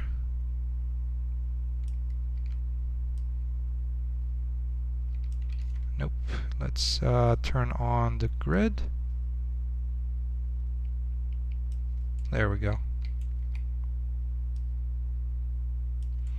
And now let's see where to place these so that it works with the rest of the house. So that's where the entrance would be at.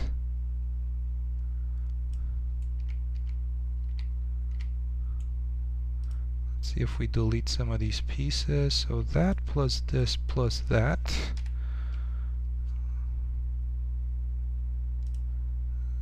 Yes, yes, delete these.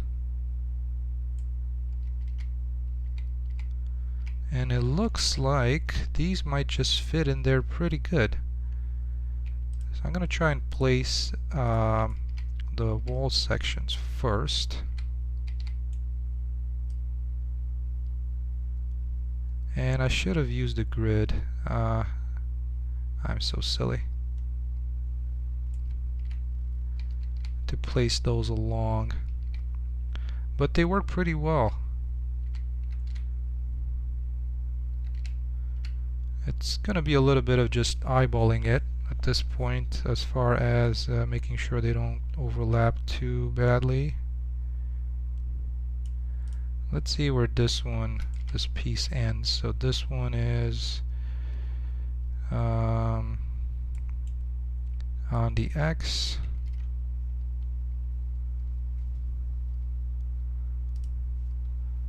See if I can move this. And now that I'm thinking about this, it is a little bit of a, since when I moved this group, I did not move it on the grid, so that's why also these individual pieces are not properly on the grid. So this one might look like it would work there. I don't see any flagrant overlap.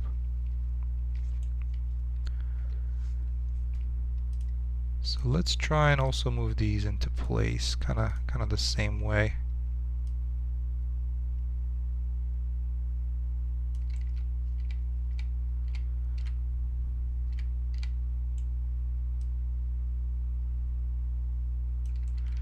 Okay, that's you know, to some extent is pretty good.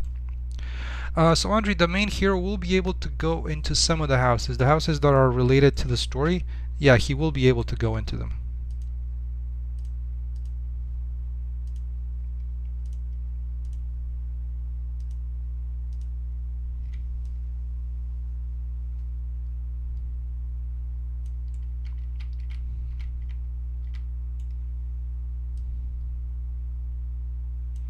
Okay, there we go, nice.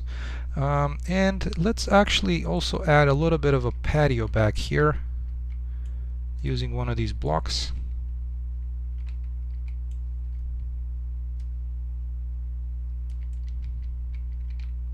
So, you know, kind of a hint, that's kind of the purpose of the cul-de-sacs as well. You know, it's kind of a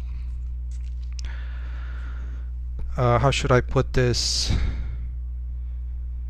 You know, kind of a hero area, if you think about it.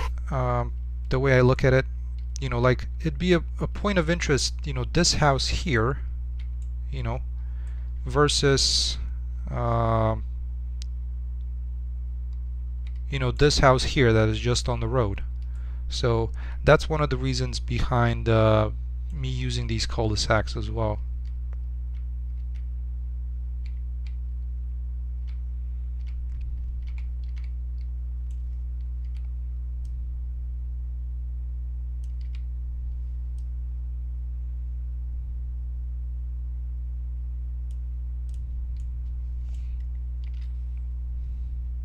Hopefully that makes sense. Alright, so let's paint some of the path on this, just to remove the vegetation. Alright, let's do some sculpting as well.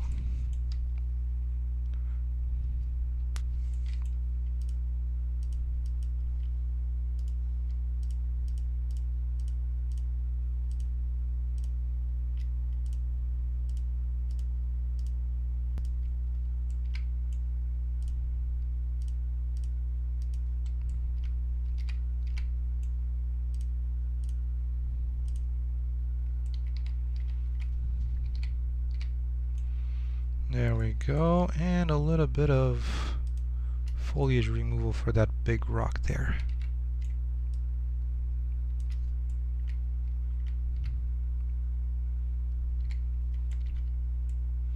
Alright, so let's add something a little bit different than this you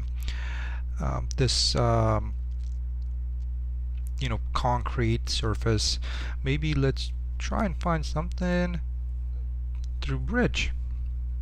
I don't think I have anything like cobblestone type stuff that I had downloaded. Let me take a quick peek at what I currently have. Cobble. Oh, there's some cobblestone stuff. Not too bad. You know, something like this could do it. Let's see how this would look. And it looks like I also have a something that I built a while back. Let's see how these look. I'm not sure. It's been a while since I've looked at them. Actually, not too bad. Not too bad. Let's see if I make this a little bit bigger. I think it's kind of a low quality surface. But let's try and use it. Actually, might be interesting to try it out, because I've created these to actually have trims. So there's this one.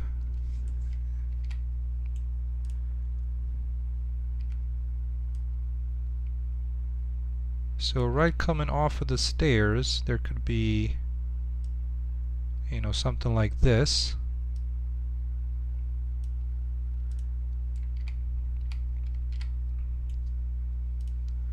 And as I mentioned, I've tried to create these meshes and separate them into also having trims. So there's also just a trim section here. Let's see, I think it's got to be flipped this way. And since they're modular, definitely helping with that. Let's try and actually place it a little bit better on the grid, so that way I can use maybe 10 when I move these things around.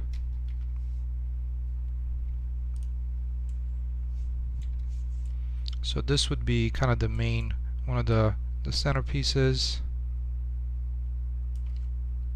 here, but let's start from here. Since this one I've already placed, just move it into where it's supposed to, and change it to this, which apparently is not in the right rotation. So let's move it back there. There we go.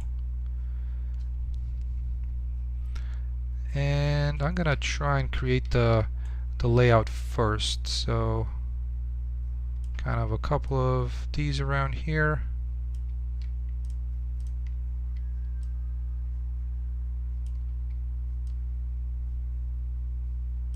Kind of like that. They can be rotated around to add some more variety to it, but let's add the trim. So this one here.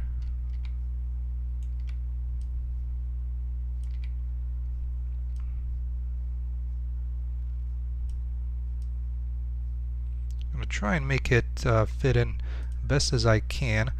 Let's see about 212, 212, 212, and then this one 2012, just to make it so that it's fitting in with the rest of them.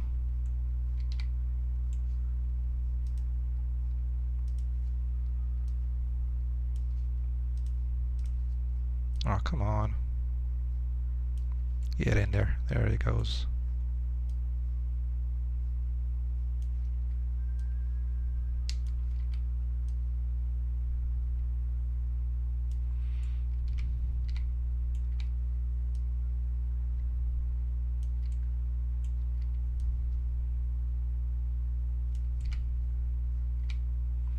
Alright, the patio is coming together, and I think I can just remove this one here. I don't really need it. Probably gonna be needing to do a little bit of sculpting with the terrain, but and actually let's do that now. So shift 2 and flatten. Let's pick a target to about there. Let's see where that brings us. Maybe it needs to be a little bit lower, so let's do 15. Let's see how that looks. Oh, that's better.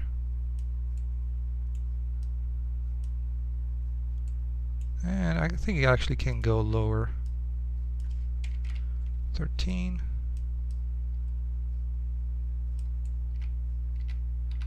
Even better.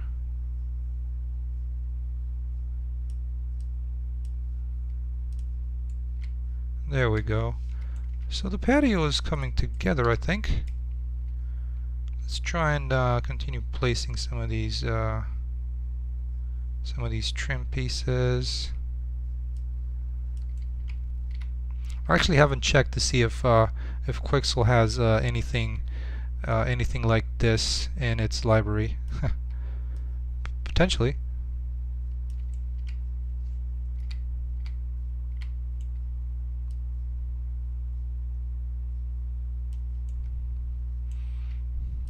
But at least I got to use something that I've created for fun a while back, and I wasn't thinking that I was gonna get to use it. Oh, let's see how we do about this corner. This is kind of looking a little bit challenging, but with the terrain's help, I think we might be able to just fake that.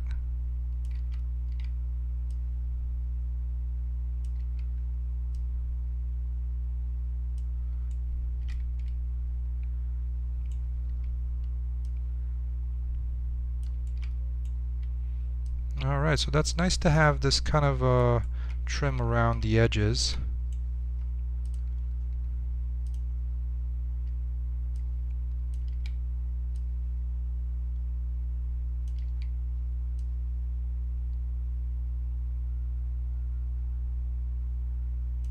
Alright, not too shabby. That turned out pretty good for the back patio for this house. Yeah, so the other thing that I yeah, thank you, Evans. That's definitely true. Just using the terrain a little bit. So I've heard, I actually haven't looked, Andre, I haven't looked at the modeling plugin, and that's just from the aspect of not having time to, and yeah, unfortunately, time is sometimes hard to find. Now the one thing that I can't recall, this is actually a two-tone, so I've actually set it up to be, let's see, because this has been a while since I've looked at these, so I'm not entirely sure what's the other when I paint on this. Oh, look at that, it's kind of like damage stuff. Cool. And that blends in pretty nicely. I'm quite happy with that. Let's select the other pieces as well and paint a little bit of it, so just to break up some of the repetitiveness. Oh yeah, I think I've seen some of that stuff that there's you know, this auto plugin can do.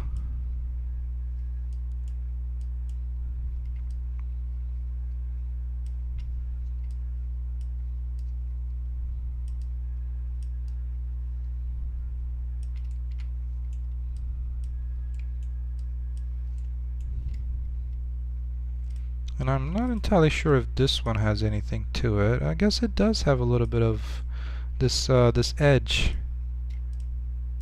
Also has kind of the ability to paint on top of it.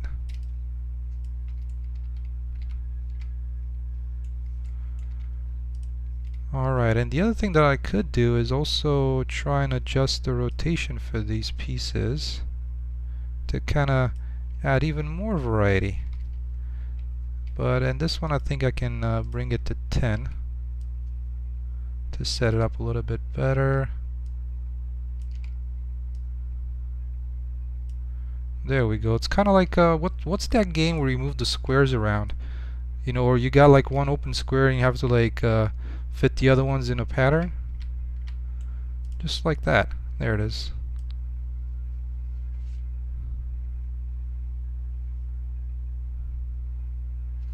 Ah, come on, mouse. Oh, nice. There we go. So there's a little bit of variety in the tiles at the moment.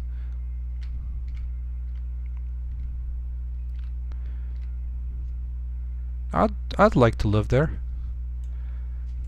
The game is story is gonna be a different story, but it looks pretty nice. All right. Well, so to end the stream, it's kind of getting close to 2 hours. I'm gonna try and find see if I can find anything to add to this. Yeah, I can put like a bear in the woods back there, scratching on one of the trees. Let me add one of these cracks to just add it here. I want to see how this might look.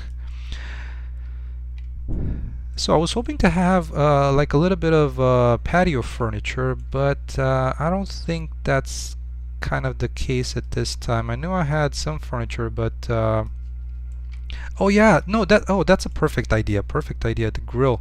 That's totally what I'm gonna do. Thank you, heavens. It's it's the best idea. Let me see. I know I have something, but it's oh, and I actually do have some stuff. I do have some stuff. Let me see. Hopefully it's not going to look too dingy, this being kind of a richer folks home, but let me take a quick look and see. It's under the modular rural cabin, where I have a lot of these kind of camping assets, and we'll see how it looks. Might be a little run down, but maybe it's not looking too shabby, not too bad. I wish I had like one of those little like gas-fired grills or something that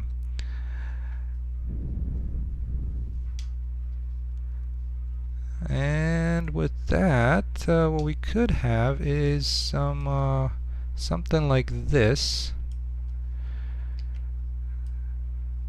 It's yeah, it's kind of too much of a camp park kind of thing, so I'm not entirely sure that works out so well. I mean, you know, kind of stuff like this would definitely fit in better.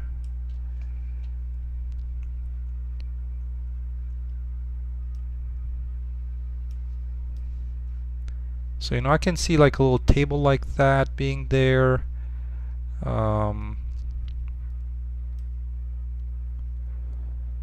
Let's see, what else can we use here? You know, maybe like a plastic, couple of these plastic chairs sitting around here.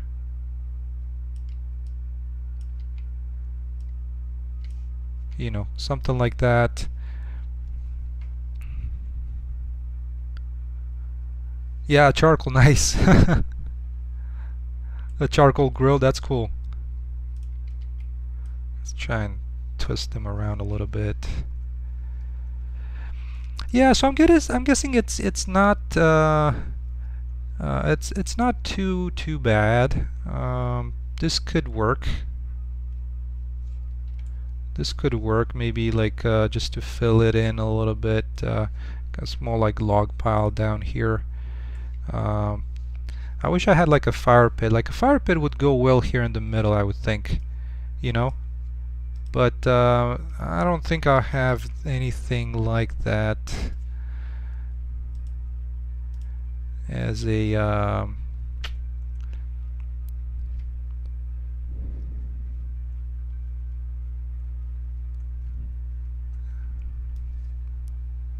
I mean, there's like some campfire ashes that I had from a while back, but it looks really bad just sitting there in the middle. Yeah, so I do have props for the table. That's actually a great idea. Let's see if I have something like that. Bottles. I do have quite a lot of bottles, and I could use some of it to add that in. Let's see what would fit better.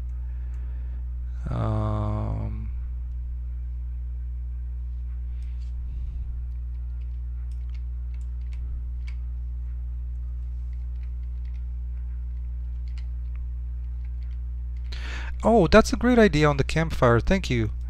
I was trying to figure out where that where might be the best place for that to put that.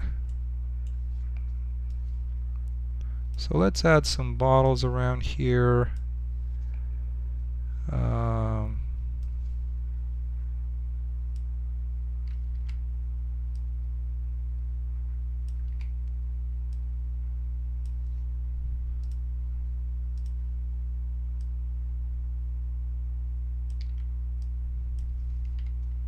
Something like that.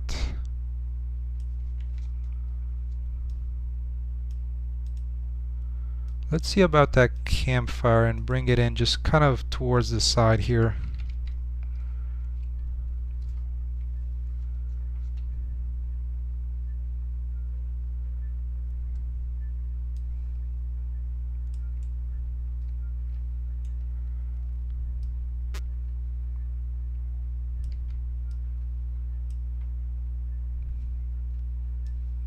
Oh, and something cool to end this is going to be, we'll see how this one looks at night. Yeah, you're right, you're right. Good point.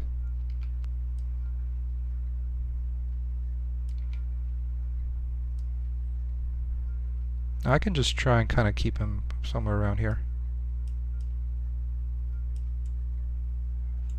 Kind of like that.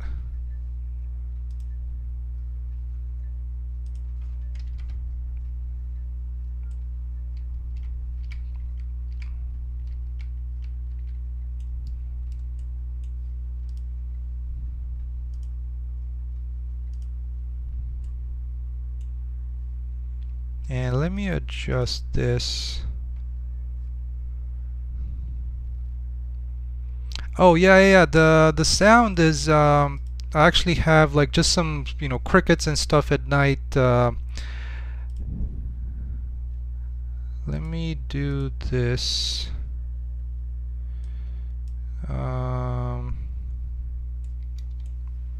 What the heck happened to... This is not the blueprint that I wanted it. It's actually this one.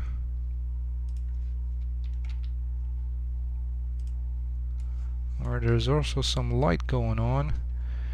And let me adjust the sky here for a little bit. I wanted to try a switch to a real-time capture.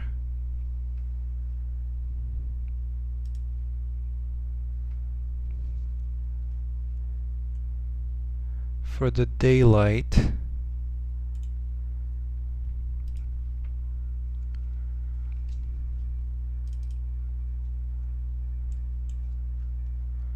And the sun, night skylight intensity.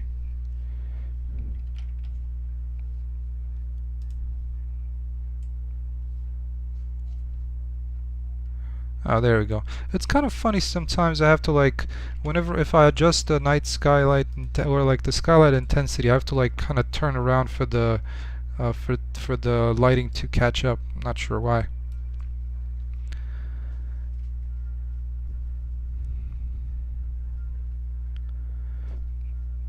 Yeah, that's one of the things that I was thinking about, with the day-night cycle, but I'm not gonna have a day-night cycle. It's just a little too much to manage. So I'm considering how to start it, like the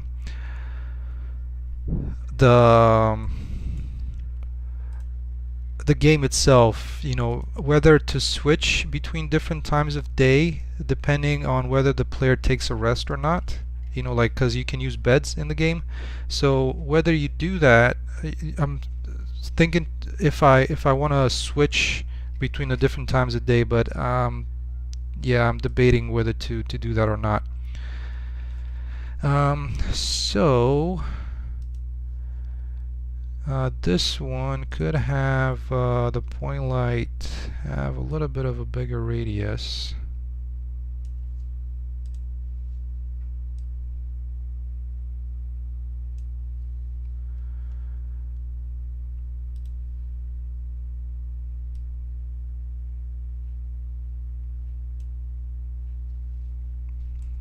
So that could be a little bit more realistic as far as that goes. Let me kind of paint a little bit of clear out some of the vegetation around this thing, and maybe place some logs around it.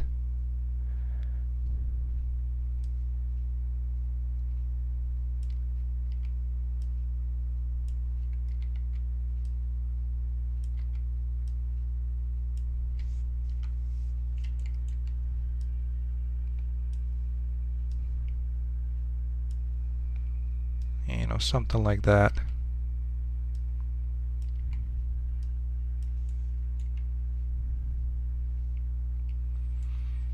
Okay, that's kind of interesting, but just something to try towards towards the end of the stream today. That's looking kind of cool. Thank you, Andre. Thank you.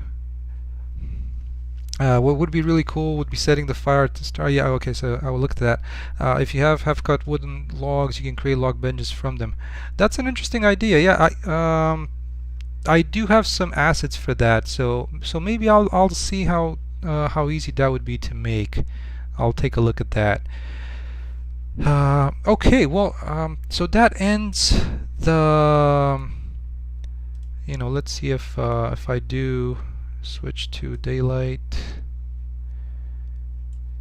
Yeah, and I think that's one of the reasons that I wanted to use instead of for my sky, instead of using the real-time capture for the skylight, and actually just going with the specified cube map.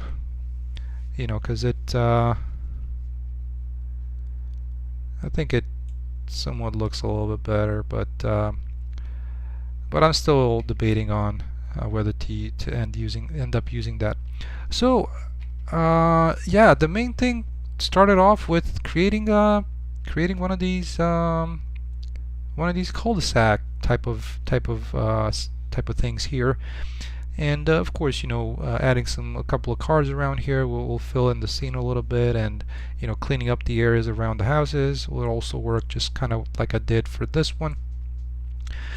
Yeah, so with that said, thank you everybody so much for joining me this Sunday. I'll end the stream here, and hope to see you on next week's. Hopefully by next week there's going to be a little bit more interesting things to show as well, and namely related to some of the combat and taking care of some enemies around these areas. So hopefully I'll see you on the next one. Thank you, Andre. Thank you, Heavens. Thank you, Helion. Thank you, everybody else that stopped by. And hopefully it was something fun to watch. Hopefully something interesting and informative. And I'll see you on the next one. Have a great week, everybody. All right, take care.